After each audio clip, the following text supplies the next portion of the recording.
All right, welcome to my CS290 final project demo number 2.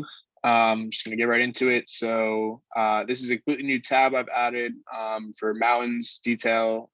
Again, just a quick summary of my app. The idea is that you'll be able to plan ski or snowboarding trips with friends. So you'll be able to add mountains, hotels, flights to basically trips, share prices, that sort of thing. Look at trail maps.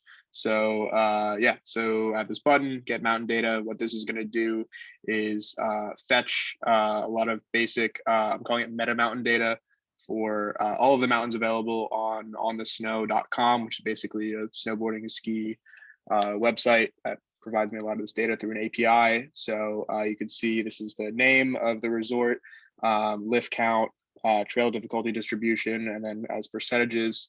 There's other data available, such as the amount of acres each mountain, the amount of skiable trails, like the actual number and stuff like that. I'm not displaying it right now, but I plan on including it in later demos. When I click this View Trail Map button, what it's going to do is go to the specific web page on the snow for this website. It's going to scrape the URL for the trail map from the website and then return it here and then create an image below. So when I click this, it's going to take a second because Puppeteer is an instant. And yeah, once it's there, you've got the image here, and then you can just toggle this back and forth. It won't take any longer because it's stored in the component. Yeah, so next is the hotels tab. This is pretty much the same as my last one. So right now it's just allowing you to search for hotels in Durham using the hotels.com API. You can filter the data. Oops. 50, 100, you can sort it.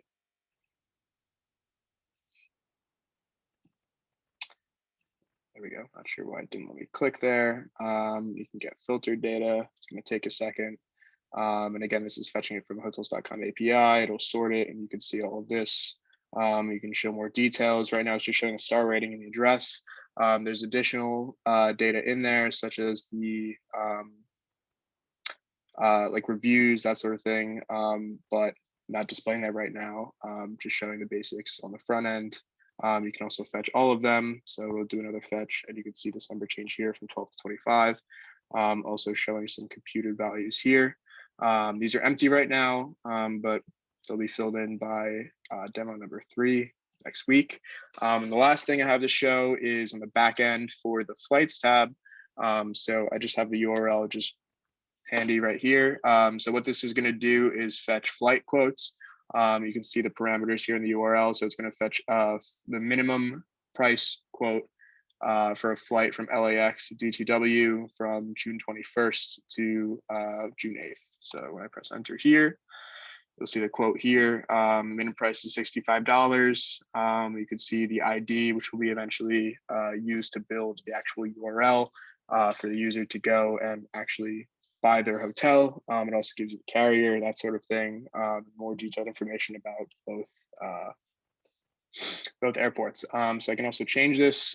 So if I want to change this from San Francisco and let's just say RDU, if I enter that here, not sure what happened there.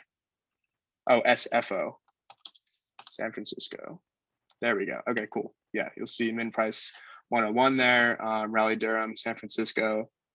Yeah, and eventually this will be implemented on the front end for the flights, but right now just on the back end. So that's what I've got. Thanks.